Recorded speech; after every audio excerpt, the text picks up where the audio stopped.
Hello guys, welcome to our channel smart study with RS. आज हम SS का अध्याय नंबर 5 डिस्कस कर रहे हैं, जिसमें राज्य, राजा और एक प्राचीन गणराज्य के बारे में डिस्कस करेंगे। इसमें क्या है कि राजा संभवतः जन यानी लोगों के द्वारा चुने जाते थे, परंतु करीब 3000 साल पहले राजा बनने की ये प्रक्रिया में कुछ परिवर्तन दिखाई दिए। कुछ लोग बड़े-बड़े यज्ञों को आयोजित कर राजा के रूप में प्रतिष्ठित हो गए। उसके बाद हम देखते हैं अश्वमेध यज्ञ एक ऐसा ही आयोजन था जिसमें एक घोड़े को राजा के लोगों की देखरेख में स्वतंत्र विचरण के लिए छोड़ दिया जाता था। इस घोड़े को किसी दूसरे राजा ने रोका तो उसे वहां अश्वमेध यज्ञ करने वाले राजा से लड़ाई करनी पड़ती थी। अगर उन्होंने घोड़े को जाने दिया तो इसका मतलब ये था कि अश्वमेध यज्ञ करने वाला राजा उनसे ज़्यादा शक्तिशाली था। इसके बाद उन राजाओं को यज्ञ में आमंत्रित किया जाता था। यह यज्ञ विशिष्ट पुरोहितों द्वारा संपन्न किया जाता था। इसके लिए उन्हें उपहारों से भी सम्मानित किया जाता था। अश्वमेध यज्ञ करने वाला राजा बहुत शक्तिशाली माना जाता था। उसके बाद यहाँ पे इन सभी योजनाओं में राजा का एक मुख्य स्थान होता था। उसे राज सिंहासन या बाघ की खाल में एक विशेष आसन पर बिठाया जाता था। युद्ध क्षेत्र में राजा का सारथी भी उसका सहचर होता था सहचर होता था। उसके बाद हम अगले पेज पे मूव करते हैं। इसमें क्या है, यहाँ पे इसके साथ है राजा के ऊपर पुरोहित पवित्र जल के छिड़काव के साथ साथ कई अनुष्ठान करता था। विशु अथवा वेश्य जैसे सामान्य लोग उपहार लाते थे, जिन्हें पुरोहित शूद्र मानते थे। उन्हें कई अनुष्ठानों में शामिल नहीं किया जाता था। उसके बाद वर्ण व्यवस्था आ गई। इसमें क्या है, ऋग्वेद हमने पीछे भी डिस्कस किए हैं, कारण उत्तर वैदिक ग्रंथ कहे जाते हैं। इसके अंतर्गत सामवेद, यजुर्वेद, अथर्ववेद या अन्य ग्रंथ शामिल थे। इसमें यहाँ से इम्पोर्टेंट है, उसमें कई उस समय समाज में कई समूह थे, जैसे पुरोहित, योद्धा, कृषक, पशुपालक, व्यापारी, शिल्पकार, श्रमिक, मछली पकड़ने वाले, जंगल में रहने वाले लोग शामिल थे। जहाँ कुछ पुरोहित और योद्धा वैभवशाली थे, वहीं कुछ कृषक और व्यापारी भी धनवान थे। दूसरी ओर पशुपालक, श्रमिक, मछली पकड़ने वाले, शिकारी करने वाले, भोजन संग्रहक निर्धन थे। पुरोहित के ने लोगों को 4 वर्गों में विभाजित कर दिया, जिसको ही हम वर्ण व्यवस्था कहते हैं, वर्ण कहते हैं। उसके अनुसार प्रत्येक वर्ण के अलग-अलग कार्य निर्धारित थे। पहला वर्ण जैसे ब्राह्मण का था, उनका काम वेदों का अध्ययन, अध्यापन और यज्ञ करना था। उसके बाद है जिनके लिए उन्हें उपहार मिलता था। दूसरा स्थान शासकों का था, जिन्हें क्षत्रिय कहा जाता था। उनका काम युद्ध करना और लोगों की रक्षा करना था। तीसरा स्थान पर विष या वैश्य थे। इसमें कृषक, पशुपालक और व्यापारी आते थे। क्षत्रिय और वैश्य दोनों को ही यज्ञ करने का अधिकार प्राप्त था। क्षत्रिय भी कर सकते थे और वैश्य दोनों ही यज्ञ। वर्णों में अंतिम स्थान शूद्रों का था। इनका काम अन्य तीनों वर्णों की सेवा करना था। इन्हें कोई अनुष्ठान करने का अधिकार नहीं था। प्राय औरतों को भी शूद्रों का समान माना गया है। महिलाओं तथा शूद्रों को वेदों के अध्ययन का अधिकार नहीं था, वो वेद नहीं पढ़ सकते थे। उसके बाद है आगे अगले पेज पे डिस्कस करते हैं। इसमें क्या है, पुरोहितों के अनुसार सभी वर्णों का निर्धारण जन्म के आधार पर होता था। उदाहरण के तौर पर ब्राह्मण के माता पिता की संतान ब्राह्मण ही होती थी। बाद में कुछ लोगों को अछूत माना गया। अछूत वर्गों में कुछ शिल्पकारी, शिकारी और अन्य भोजन संग्राहक शामिल थे। साथ ही इनमें वह लोग भी आते थे जो शवों को दफनाने या जलाने का काम करते थे। उसके बाद है वर्ण व्यवस्था को इस ब्राह्मणों द्वारा बनाई गई इस वर्ण व्यवस्था को स्वीकार नहीं किया गया। कुछ राजा समय को ही पुरोहित से श्रेष्ठ मानते थे। कुछ लोग जन्म के आधार पर वर्ण निर्धारण सही नहीं मानते थे। तो उसके बाद धीरे धीरे ये चीज़ें चेंज होती चली गई। उसके बाद यहाँ पे हम एक टर्म समझते हैं, जनपद। जनपद क्या है, महायज्ञों को करने वाले राजा जब जन के राजा न होकर जनपदों के राजा माने जाने लगे। जनपद का शाब्दिक अर्थ जन के बसने की जगह होता है। कुछ महत्वपूर्ण जनपद हैं। पुरातत्व में इन जनपदों की कई बस्तियों की खुदाई की गई। दिल्ली में पुराना किला, जैसे उत्तर प्रदेश में मेरठ के पास हस्तिनापुर, उसके बाद है एटा के पास अंतर्जी खेड़ा, इसमें प्रमुख हैं। खुदाई में पता चला है कि लोग झोपड़ियों में रहते थे, मवेशियों तथा अन्य जानवरों को मिलते थे। ये चावल, गेहूँ, धान, जौ, दालें, गन्ना, तिल और सरसों जैसी फसलें उगाते थे। उसके बाद यहाँ पे दिखा रखा है एक, जिस इसमें कुछ धूसर और कुछ लाल रंग के होते थे। मिट्टी के बर्तनों की बात हो रही है। इसमें विशेष प्रकार के बर्तन मिले हैं जिन्हें चित्रित धूसर पात्र भी कहा गया है। पात्र मतलब बर्तन। इन बर्तनों पर चित्रकारी भी की गई है। उसके बाद यहाँ अगले पेज पे जाते हैं। यहाँ पे इम्पोर्टेंट एक मैपिंग आपको दिखाई दे रही है जो कि इम्पोर्टेंट है, इसको डिस्कस करते हैं। सबसे पहले उसी तरह यहाँ पे है, आपको मैं बता देता हूँ, काबुल नदी।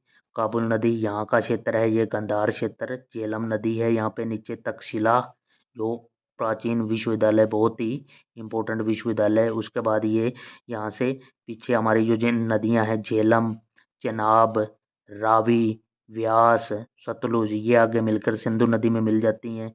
उसके बाद नीचे ये कुरुक्षेत्र, कुरु जनपद आया।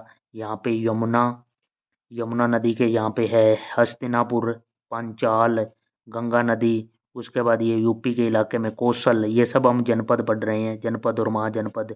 उसके बाद है चंबा नदी पे अवंती, उज्जैन, उज्जैन का क्षेत्र है। नर्मदा नदी, ताप्ती नदी आ गई यहाँ पे। गोदावरी नदी, ये कृष्णा नदी, तुंगभद्रा नदी, पेन्नार नदी, कावेरी नदी, ये सब बंगाल की खाड़ियों में गिरने वाली नदियाँ हैं। उसके बाद यहाँ पे ऊपर पे महानदी। और यहाँ यूपी बिहार के क्षेत्र में यहाँ पे कौशाम्बी जनपद, राजगृह, सोन नदी के किनारे। मगध, मगध ये सबसे विशाल क्षेत्र था। वैशाली, वजी, अंग, ये सब गंगा नदी के क्षेत्र, गंगा ब्रह्मपुत्र के क्षेत्र। उसके बाद ब्रह्मपुत्र वहाँ से, जैसे तो ब्रह्मपुत्र बाहर से यहाँ नेपाल के क्षेत्र से यहाँ से आती हुई ऐसे बांग्लादेश से होती हुई बंगाल की खाड़ी में गिरती है। तो ये सब हमने जनपद और महाजनपद और नगरों के बारे में एक मैपिंग है जो मैंने पूरा कंप्लीट कवर किया है। उसके बाद हम अगले पेज पे चलते हैं।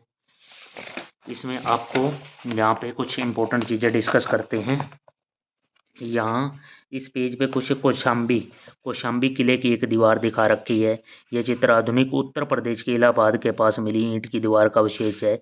इसमें एक भाग का निर्माण समझते 2500 साल पहले हुआ था। ये एक दीवार का एक चित्र दिखाया गया है इसमें। और यहाँ पे कुछ इम्पोर्टेंट नहीं है। हम अगले पेज की ओर बढ़ते हैं। अगले पेज पे यहाँ पे है महाजनपदों के राजा लोगों द्वारा समय समय पर लाए गए उपहारों पर निर्भर न रहकर अब नियमित रूप से कर वसूलने लगे। यहाँ पे कर की व्यवस्था आ गई। कर की व्यवस्था को देखते हैं। यहाँ पे फसलों पर लगाए गए कर सबसे महत्वपूर्ण थे। इसमें क्योंकि अधिकांश लोग कृषक ही थे तो प्राय उपज का 1/6 का हिस्सा कर के रूप में निर्धारित किया गया था, जिन्हें भाग कहा जाता था। उसके बाद यहाँ पर है, यहाँ इम्पोर्टेंट, पशुपालकों को जानवरों के उत्पाद के रूप में कर देना पड़ता था। पशुपालकों को दूध या घी या जैसे भी है। व्यापारियों को सामान खरीदने बेचने पर भी कर देने लगा। आखेटकों तथा संग्राहकों को जंगल से प्राप्त वस्तुएं, जो शिकारी लोग थे तो वस्तुएं देनी पड़ती थी। उसके बाद धीरे धीरे कृषि में परिवर्तन आया। इसमें से फसलों की उपज बढ़ गई। हल के फाल पर अब लोहे के बनने लगे। तो जिसको काफ़ी चेंजेज आई, जिससे हम आए एक कृषक की आमदनी में भी काफ़ी कुछ चेंजेज आए और बढ़ोतरी हुई। ये काम ज़्यादातर दासी और भूमिहीन खेती मजदूर करते थे। आगे बढ़ते हैं। आगे यहाँ पे दे रखा है इस पेज पे सूक्ष्म निरीक्षण, जो मगध के बारे में दे रखा है। मगध एक विशाल साम्राज्य है, एक महत्वपूर्ण जनपद बन गया। बहुत ही इम्पोर्टेंट जनपद मगध। गंगा और सोन नदियों जैसी नदियों मगध से होकर ही बहती थी। यातायात, जल वितरण, जमीन को उपजाऊ बनाने के लिए ये भी महत्वपूर्ण था। मगध का एक हिस्सा जंगलों से भरा था। इन जंगलों में रहने वाले हाथियों को पकड़कर और उन्हें परीक्षित कर सेना में काम लाया गया। मगध के शक्तिशाली होने के काफ़ी कारण रहे हैं ये। जंगलों से घर, गाड़ियाँ, रथ बनाने के लिए लकड़ी भी मिलती थी। इसके अलावा इस क्षेत्र में लोहा, अयस्क की भी खदानें थी। मजबूत औजार और हथियार यहाँ से आसानी से मिल जाते थे। मगध में दो बहुत ही शक्तिशाली शासक, एक बिंबिसार और अजातशत्रु हुए। अन्य जनपदों को जीतने के लिए ये हर संभव साधन अपनाते थे। महापद्मनंद एक और महत्वपूर्ण शासक थे। उन्होंने अपने नियंत्रण का क्षेत्र इस उपमहाद्वीप के उत्तर पश्चिम भाग तक फैला लिया था। बिहार में राजगृह आधुनिक राजगीर कई सालों तक मगध की राजधानी भी बनी रही। बाद में पाटलिपुत्र पाटलिपुत्र आज का पटना को राजधानी बनाया गया। 2300 साल पहले से भी पहले आज अजात शत्रु पाटलिपुत्र हो गया। उसके बाद है 2300 साल से भी पहले की बात है कि मैसेडोनिया का राजा सिकंदर विश्व विजेता करना चाहता था, पर पूरी तरह से सफल न होने पर वह मिस्र और पश्चिम एशिया के कुछ राज्यों को ही जीतता हुआ भारतीय उपमहाद्वीप में व्यास नदी के किनारे तक ही पहुंच सका। जब उसने मगध की ओर कूच करना चाहा तो उसके सिपाहियों ने इनकार कर दिया। वे इस बात से भयभीत थे कि भारत के शासकों के पास पैदल और रथ और हाथियों की बहुत बड़ी सेना है। तो यहाँ पे इस पेज में ये इम्पोर्टेंट था। उसके बाद है वजी। वजी एक जनपद है जो एक शक्तिशाली राज्य बन गया था मगध का। मगध एक शक्तिशाली राज्य बन गया था, उसके नज़दीक ही एक वजी राज्य था जिसकी राजधानी क्या थी। वजी की राजधानी थी वैशाली बिहार। ये एक अलग किस्म की शासन व्यवस्था थी जिसमें गण या संघ कहते थे, जिसको गण या संघ कहते थे। गण या संघ में कई शासक होते थे। कभी कभी लोग एक स्थान से एक साथ शासन करते थे, इनमें से प्रत्येक व्यक्ति ही राजा कहलाता था। ये सभी राजा विभिन्न अनुष्ठानों को एक साथ संपन्न करते थे, सभाओं में बैठकर बातचीत करते थे और बहस और वाद विवाद के जरिए तय करते थे। दास, सिक्का तथा कमकार इन सभाओं में हिस्सा नहीं ले सकते थे। बुद्ध तथा महावीर दोनों ही गण तथा संघ से संबंधित थे। बुद्ध जो बौद्ध धर्म के संस्थापक, महावीर जैन, ये सब जैन धर्म के संस्थापक दोनों ही गुण तथा संघ से संबंधित थे। बौद्ध साहित्य में भी संघ के जीवन को बहुत ही संजीव वर्णन मिलता है। उसके बाद है यहाँ पे वजी संघ का ये एक वर्णन दीघ निकाय से लिया गया है। वजी का दीघ निकाय एक प्रसिद्ध बौद्ध ग्रंथ है जिसमें बुद्ध के कई व्याख्यान दिए गए हैं। करीब 2300 साल पहले लिखा गया था। अजातशत्रु और वजी संघ, यहाँ पे उन्होंने अपने मंत्री वस्कार को बुद्ध के पास सलाह के लिए भेजा। यहाँ कुछ ही ज़्यादा इम्पोर्टेंट नहीं है।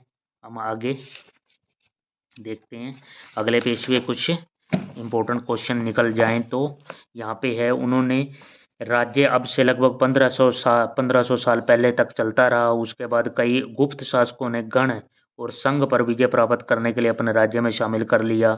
उसके बाद यहाँ पे नेत्र, यहाँ क्या दे रखा है, 2500 साल पहले एथेंस के लोगों ने एक शासन की व्यवस्था की स्थापना की जिसे प्रजातंत्र या गणतंत्र कहा गया। एथेंस के लोगों ने, यूनान एथेंस। उसके बाद है यह व्यवस्था लगभग 200 सालों तक चली और 30 साल से ऊपर से उन सभी पुरुषों को पूर्ण नागरिकता प्राप्त थी जो दास नहीं थे। उसके बाद है औरतों को भी बाद में औरतों को नागरिक का दर्जा नहीं मिलता था। यहाँ पे है व्यापारियों तथा शिल्पकारों के रूप में एथेंस में रहने और काम करने वाले बहुत से विदेशियों को भी नागरिक का अधिकार नहीं मिलता था, नागरिकता का अधिकार नहीं मिलता था। यहाँ से ये एथेंस की बात हुई है। उसके बाद यहाँ कुछ उपयोगी शब्द आए हैं और यहाँ है कुछ जनपद महाजनपद के बारे में ही आया है जो है यहाँ पे इम्पोर्टेंट मैप था जो है, और कुछ तिथियां हैं वो डिस्कस कर लेते हैं और उसी के साथ ये लेसन का एंड हो जाएगा। नए शासक लगभग 3000 साल पहले, महाजनपद लगभग 3000 साल पहले, सिकंदर का आक्रमण, दीघ निकाय का लेखन लगभग 2300 साल पहले, गण या संघ राज्यों का अंत लगभग 1500 साल पहले। तो इस प्रकार हमने चैप्टर नंबर यहाँ पे 5th भी कंप्लीट कर लिया है। और आप इस चैनल को सब्सक्राइब कर लें, लाइक करें, शेयर करें ज़्यादा से ज़्यादा और इस चैनल्स को सपोर्ट करें। Thank you for watching.